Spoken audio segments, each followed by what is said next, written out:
Hi, I'm Maria Theoharis, Sows on social media. The other day, a little girl was standing behind me. She was reading Oh, all of the cartoons and saying, "Look, Mummy, that lady's got writing on her shirt," and reading out what was on it. That's Lou. Lou and Lynn Organised Coastal Social.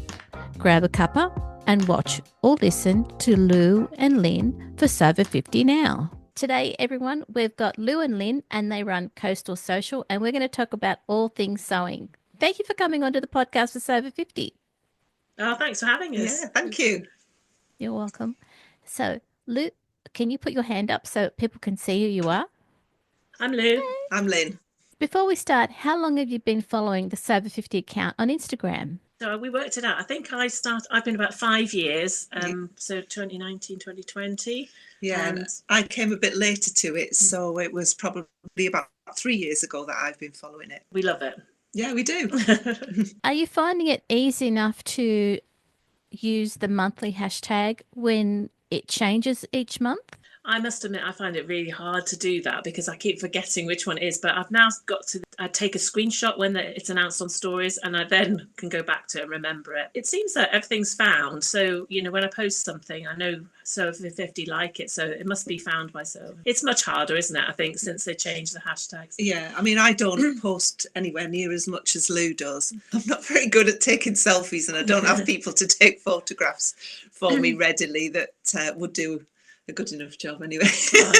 I don't post very regularly, but it is a lot more complicated, but just need to remind yourself to think about that. The key message that I'd love listeners and viewers to understand is that on the Sober 50 account on the grid, every month we actually put a post so that actually you can see the visual of what it is that month. Lou, it's great that you've been taking a screenshot of in stories, but it's also there on the grid. So we're trying to make it easy as possible to find you. Yeah, that's great to hear, because I think it is one of those things. If you're going to post, sometimes you just put in the same hashtags that you've always put in, and you copy and paste them or whatever. But it's really important to look at the new monthly ones. It must make it really difficult otherwise to find anything if you're running the account. From the team's perspective, we always will look at that month's hashtag, but we will also look at any variation. All right. Because we know that it's never really clear on Instagram, and we know that things change. So we want to just find you. So tell me about Coastal Social, because it seems that you're the drivers of Coastal Social. Would that be right? I think we both met through other socials. So, we're very lucky where we live to have other socials that we can attend. And we actually met at Sewcial, which is run by Tamlin. He's sewn on the Times, and we met there originally. And then we've been to other ones locally: Tyne Valley Social, Community Social, which is run by Susie and Sarah. And then we decided there's nothing where we are in we live at the coast, and we just thought we'll dip our toe, but we don't want to necessarily dive straight in and do it every month. So we've done a few, and we're building it up very slowly, but it's just for getting people together and the joy of sewing together, really, in a nice location. Yeah, there's quite a few people at the socials that we go to live nearby where we are, so it's convenient for them, but equally we didn't want to impose or detract from the other socials because we love them. We love them too. So we didn't want to try and take people away from those. It was more of an addition. Yeah. And at first we didn't know whether we were just going to have it as a one-off. We did a one-off to start with, And I think that's what, it's just a chance. Let's try it out and see in a safe way. And we wanted to do it in a non-profit way as well. So the place where we hold it is a charity itself. So we said, well, if you organise it through Eventbrite, we'll get the people there. And then we did it as a once-off. And we liked it so much, we thought we'll do another one.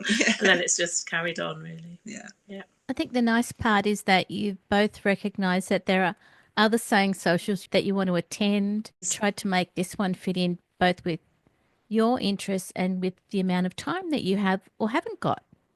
Yeah, exactly. I think that's the thing. It's trying to spread yourself across them all is really difficult. But we want to go to them. So sometimes at a weekend, we might have one on a Saturday, and another sewing social will be on the Sunday. Yeah. I have been known to give up my whole weekend to going to both. They've got regular dates, so we know where to fit in around them, so we don't cross over with them, which is good. Yeah. For people who are viewing this podcast, Lou and Lynn have got two really lovely shirts on. Lynn, do you want to tell us about your shirt? Yeah, so mine is it's actually a hack of the dress of Seasons of East Autumn in London. It was Lou's dress that first sort of attracted me to the pattern. Yeah. And I got because of the beautiful packaging, I had to buy the real thing rather than a PDF version, because I don't know whether you know Seasons of East, that they come in these beautiful little cotton pouches for the patterns. Absolutely stunning. Lovely. Yeah, I didn't want to do the dress before I'd tried it for size to see if it fit properly. So this is the second one, because the first one was a bit snug. So this is the second one, and I'm now going to do the dress. So yeah, I love it. Oh, excellent. And Lou?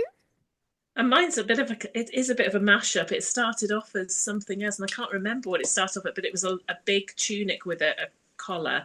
I remember that. Do you remember? It had bat wing sleeves, but it's sort of wore me. So I decided to hack it into a version of a Cali dress shirt. So it's a short waisted, but I've got a different collar on. And again, the fabric is something I found at Harrogate's when we went to the knitting and stitching show. Yep. And it was just cartoony, but it's really good because when I wear it to the socials, and if I wear it out shopping. I mean, the other day a little girl was standing behind me. She was reading all of the cartoons and saying, "Look, Mummy, that lady's got writing on her shirt," and reading out what was on it. But yeah, it's just a bit of fun. But I do tend to wear it to the socials because it's a good talking point. Mm. It is, yeah. Whether it's social or whether it's at the supermarket. Exactly. Yeah, exactly. Reading practice. Yeah, definitely. So yeah, it's a hack of some. Well, it's various different things, but yeah, I like wearing it. The work that you both did on your shirts or your blouses, was that something that you did in Coastal Social? Probably did it in a few Sewtunes and yeah, I know this was done, I think, at Sewtune and then finished at Tyne Valley. Yes, I think that's the same with mine actually. Yeah, we do tend to have a project on the go when we do our Coastal Social, because that was I think one of the drivers for running it was we wanted to be able to enjoy it ourselves. With the organisation of something like that it does take quite a lot of organisation if you're running it yourself, but the way we've set it up at the moment, we wanted to enjoy it. That was one of the key factors. So we tend to have a project on the go and get people to just come and talk. We do a sort of mingling bit, we do a welcoming meet and greet thing, but we do want to sew at the same time as well. Yeah. Would you like to discuss how you go about organising Coastal Social so that if other people are watching or listening, they might get some ideas about how to develop their own in their own area? Do you want to start, Lynn? Yeah, we wanted to do it, but we weren't sure how much time we could commit to it. So we wanted to do it on a way that wasn't going to be too pressurised for us. So, we knew if we were organising it ourselves, we'd have to maybe think of having a bank account or insurance for it or an Eventbrite account and all of that type of thing. And we just weren't sure that we wanted to go to all of that trouble if it was only going to be a one-off event. So it was perfect when we found the charity that Lou mentioned. It's the old Lowlights at North Shields. They were willing to actually do that for us so we could go under their insurance. They would collect all the money via their Eventbrite account. So we knew that everything that we raised on the tickets was going to be for their charity anyway. It was more than enough to cover the cost of hiring the room, because that was also a bit of a concern. It was quite expensive to hire the hall, and we weren't sure that we were necessarily going to get the interest on that first one. As it was, we had people, we were oversubscribed. We had to add extra tickets, so we needn't have worried about that. But it did take a lot of pressure off, knowing that we didn't have to set all of these formalities up ourselves. And the other thing we did, I think, just picking up from that, is we wanted to make sure that we had people, just that the first one, we wanted people we knew to go, to people that we already had a connection with from other socials. So it was a safe way to do it. We haven't yet had any opportunity to open it up to other people, which is something we really want to do in the future, to get new people to come, because all our regulars keep booking on. They want to come again and again. So it made it much more interesting and easy for us, because we knew they know what to expect when they come to a social. We did an explanation, but they're used to the format of other socials, so it made it easier. So I would say starting with friends really helped. Yeah, because some people may have not been familiar with socials, may have expected it to be more of a sewing class, lessons, or maybe not turned up with equipment, or hadn't even sewn before, and that would have been a very different style. So that's right. Everybody was aware of what they were letting themselves in for. And I think the other thing we really wanted to do, and we're in a fortunate position, we're not doing it as a job or raising money for ourselves. It was more about doing something for our local community, creating something that people could attend and enjoy, but also would be of use to the charities that we work with, or we're working with. And it's mainly the lowlights at the moment we work with, but we wanted to in the future expand it to other local charities as well. So our swap table, and we set that up, that was just basically anything we had in our stash. We just used all of those donations. People, if they'd made a donation, that was given to a charity that's close to Lynn's heart, which is the Watch House. That's a really good thing that you've partnered with the Watch House, and as you said, any of the donations go straight there. No one has to take them and try and find somewhere to take them afterwards. Well, I think the insurance thing was the bit that worried us most. I think, having to have the public liability insurance and all of that. And we do know that other people have managed to do that. But it's having somebody legal who knows what they're talking about that you can tap into. And I think it is something we'll think of in the future, possibly. If we were doing it more regularly, I think we would want to make sure that we spread the charitable donations to there's lots of worthy causes in our very local area that we do support when we can. We would like to share some of that with some of the others, but that would mean doing them more regularly to get enough donations to make it worthwhile, I think, because then obviously we would have to take out expenses to cover things like the insurance and other bits and pieces. So at the moment we try and pretty much support it ourselves, don't we? We don't really have any expenses. We would take along a cutting board, a cutting mat, and some equipment that people can use, like an ironing board and an ironing stick, a couple of ironing stations. We've just got those ourselves, and we take them along. So that really helps. But we've picked up quite a few tips from other socials, like having enough extension leads, making sure that there's enough electric points. All of those things are really key when you've got everybody with a sewing machine and possibly an overlocker, and having enough space. And we've learned a lot about the venue as well. So we particularly chose a venue which had a great view of the sea. Nice. Just because it was really nice to come to. It has it's got a lift, so it's accessible for everybody. It's got a really nice cafe as well. And again, the cafe is part of the charity. So anybody having their lunch there also adds to their income or their profit. So they do like us attending. Yeah, they love us when we come. When are you doing your next date? It sounds like the perfect model for anybody to understand how to partner with a charity and make it work for everybody. We've been thinking about it for a while, just doing a one-off, but we were worried about all of the things that we've mentioned, and actually it's made it a lot easier, and we really enjoy doing it as well. It's not hard. It's a lot more relaxing for us. Yeah, it is, and we get to sew as well and meet our friends, so it's fun. So that brings me to the next question is, do you sew clothes, and what do you enjoy sewing? We're both so close, aren't we? Yes. I started off sewing lots of things for my granddaughter. So it sort of, when I picked up sewing again, it was in lockdown, as I guess a lot of people did. Yeah. And I first started sewing face masks and things like that, practical things. And then my granddaughter came along, and so I was sewing little clothes for her. So it was good it wasn't quite so daunting to start something. And if I made a mess of it, it was only a little piece of fabric rather than a huge piece of fabric. So, but then gradually, realised actually sewing a little dress is exactly the same as sewing an adult dress. So it didn't really matter, but it gradually brought me back into it. But now, we do lots of different things. So we usually get, as with everybody, you see things where somebody else has made something, and I think, I want that pattern. I'm going to get that, or I'm going to try this. I mean, I've been sewing for quite a long time, and again, like a lot of people, I sewed when I was younger, and not so much when I was sort of in my mid-teens or early 20s, but then I definitely came back into it. And I think I've slowed down. I've tried to slow down a little bit.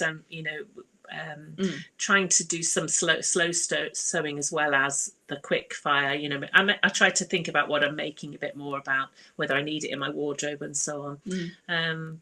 Because I think at one time I was just making stuff because I liked it and I liked the fabric and so on. And when it was finished, I thought, well, I haven't got anything to go with that, or it doesn't really work with my lifestyle. So I had lots of dresses which I wasn't wearing and so on. So I have been thinking more carefully about what I make and why I'm making it. And the slowing down. I've really recently been inspired by Judy Wilmot-Ross, who you know, I think, Yes. Maria. Yeah, she's lovely. I know you've met her, haven't you? But I think all of her work is amazing, and I'm really thinking about trying to slow down a little bit and make some garments using some more recycled fabrics. In fact, I've been collecting ties recently. I'm making a silk tie coat, which I haven't started yet, but I'm making a toile at the moment. So, but that's all due to Judy's inspiration. Yeah, I've been trying to do a bit more of the recycling as well. The good part with what she's doing with recycling fabric from clothing that was going to be outcast anyway, so it was good quality, but it was already damaged and it was just going to get thrown out. But she's done a lot of work to make sure that it's being used again. And again, it's slow sewing, but very rewarding. Yeah. And this is something we talked about recently. And although we've only had a couple of sewing events, what we want to do now, the next step for us is really to think about making our sewing events have some sort of purpose as far as sustainability. So we've talked a lot recently. We've been trying to find local artists and people who would want to use small scraps of fabric. There are quite a few of them actually when you start delving down. We've got a local zero waste shop near us who knows lots of artists, and so we're trying to think about ways in which we can say to people, bring your scraps, bring the very small pieces or bits you're not going to use, and we'll collect them and repurpose them or resend them out to people who will use them. So that's what we're trying to think of, a way of doing that in a manageable fashion without having big bags of fabric.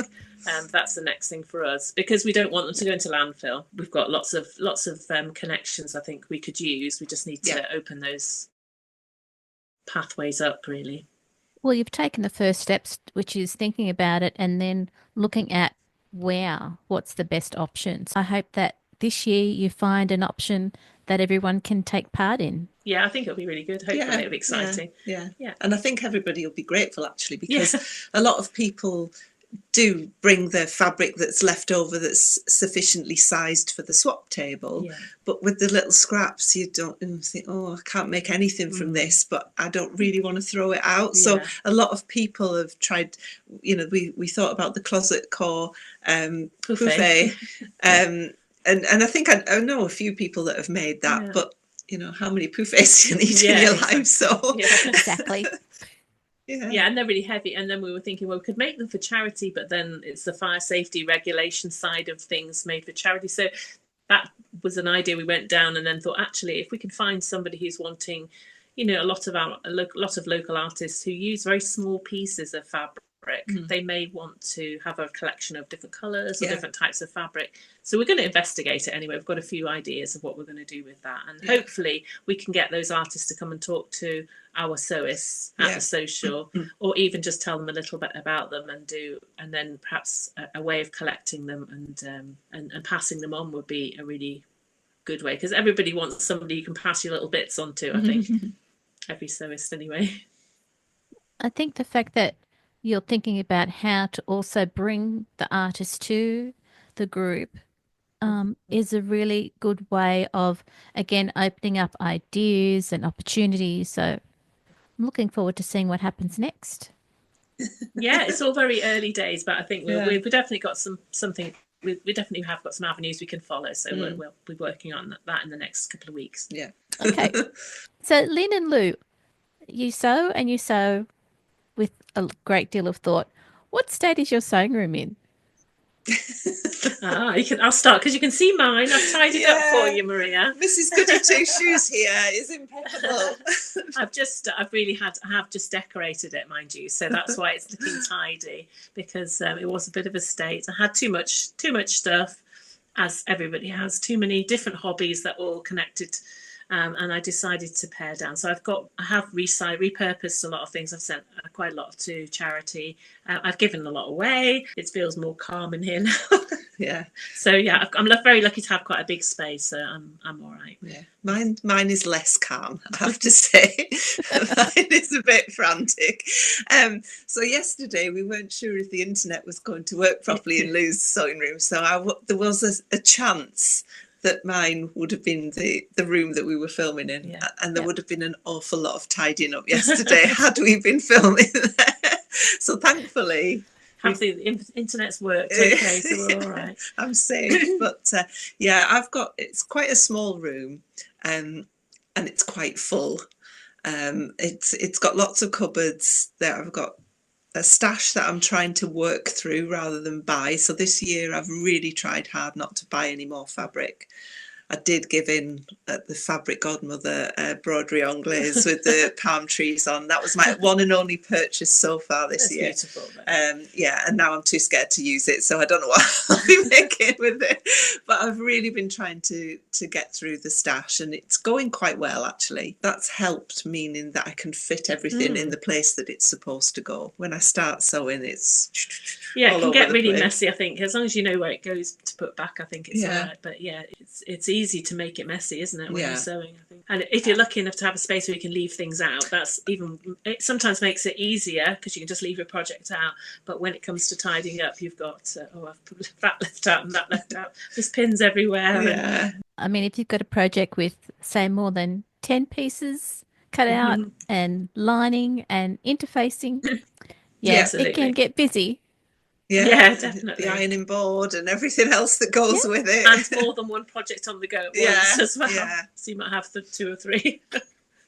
What's been the most memorable time that you've had together at Coastal Sewcial? Both of us, it's the first event we did because it was something we've been thinking about. We talked about it for a while. We did a little bit of planning and so on, but it went really smoothly and everybody really enjoyed it. And I think we took a picture out on the veranda with everybody there. And it was just such a lovely day. It didn't feel like it was hard work. I was terrified for the first 2 hours, but once everybody seemed to be enjoying themselves.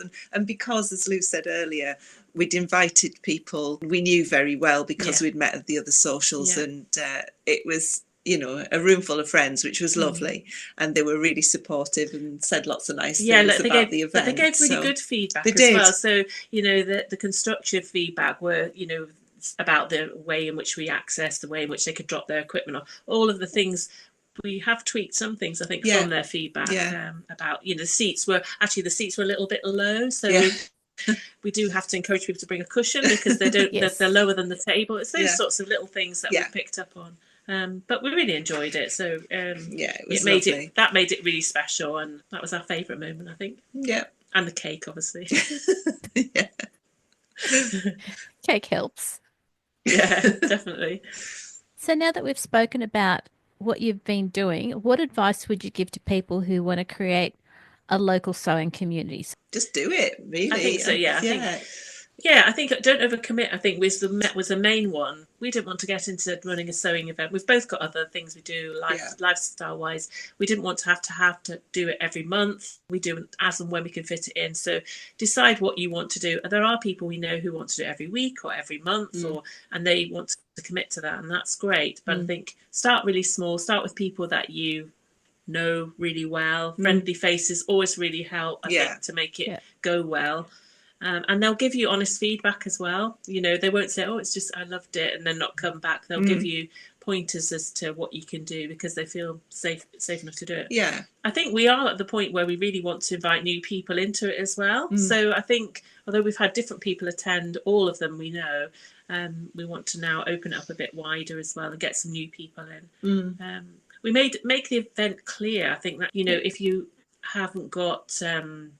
accessible accommodation, or if you haven't got food opportunities on site, make the expectations really clear.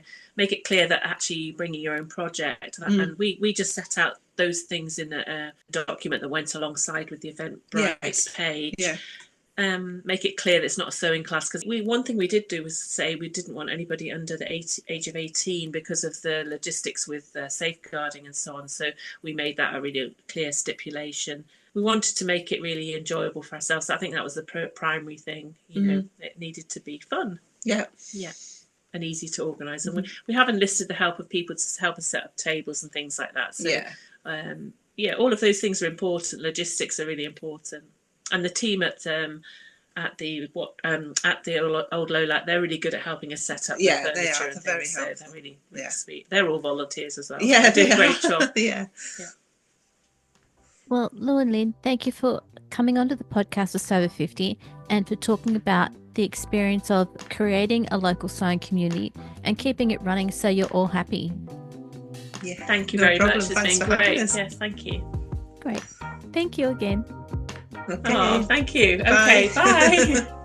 This episode of Sober 50 podcast on Organised Style was both video and audio produced by me, Maria Thea Harris, in my sewing room with permission of Lou and Lynn.